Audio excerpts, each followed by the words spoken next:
जय शिवराय. शिरूर लोकसभा मतदारसंघासाठी खरोखर एक आनंदाची बातमी आहे की आजच केंद्रीय कॅबिनेटनं नाशिक फाटा ते चांडोली या एलिव्हेटेड कॉरिडॉरला मंजुरी दिलेली आहे आणि मागच्याच आठवड्यात माननीय गडकरी साहेबांची भेट घेऊन या संदर्भामध्ये मी आग्रही मागणी केली होती.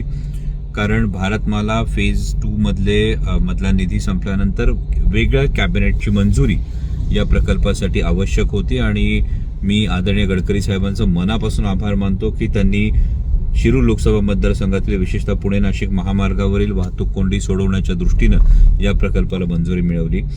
कारण आता वाहतूक कोंडीचा प्रश्न हा दिवसेंदिवस जटिल होत चाललेला आहे. विशेषतः तळेगाव चाकण शिक्रापूर रस्ता असेल, चाकण चौक असेल, त्यानंतर पुढे स्पाईन चौक असेल, मोशीचा पट्टा असेल, या सगळ्या भागामध्ये वाहतूक कोंडी होते आणि त्यामुळे आजचा हा निर्णय हा पुणे नाशिक महामार्गावरील ही वाहतूक कोंडी सोडवण्यासाठी खरोखर एक फार मोठा दिलासा ठरेल आणि या प्रकल्पाच्या संदर्भामध्ये आधीच्या सगळ्या बाबींची पूर्तता ही झालेली असल्यामुळे हा प्रकल्प लवकरात लवकर सुरू होईल अशी अपेक्षा आहे आणि त्याचाही पाठपुरावा या पुढील काळात नक्कीच करत राहील.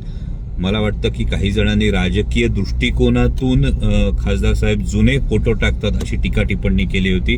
त्यांना मला वाटतं आजच्या निर्णयानं हे उत्तर मिळालेलं असेल अशी अपेक्षा व्यक्त करतो, जेणेकरून शिरूर लोकसभा मतदारसंघातील पुणे नाशिक महामार्गावरील वाहतूक कोंडीचा लवकरात लवकर निपटारा व्हावा, लवकरात लवकर सोल्युशन मिळावं यासाठी माझे प्रयत्न सुरू आहेत आणि हा प्रकल्प लवकरात लवकर पूर्ण व्हावा यासाठी सुद्धा मी प्रयत्न करत राहीन.